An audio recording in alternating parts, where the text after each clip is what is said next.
kapuso, wala na sang bagyo sa sulod sang Philippine Area of Responsibility. Apang padayo naman nga nag-apekto ang habagat. Kung ikumpara ini sa mga nagligad nga adlaw, mas mahina na ini subong bangod suno sa pag-asa. Wala na sang may nagabuto nga bagyo. Apang lauman gyapon nga magapaulan ini sa pila ka bahin sang pungsod, kadungan sang localized thunderstorms.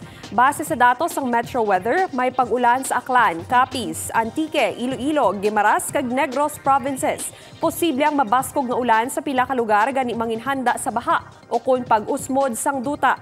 Samtang generally fair weather naman ang lauman sini nga weekend sa Western Visayas. Apang posible gihapon ang isolated rain kag magalumon nga kalangitan sa hapon o kun sa gabi nga dala gihapon sang southwest monsoon kag localized thunderstorms.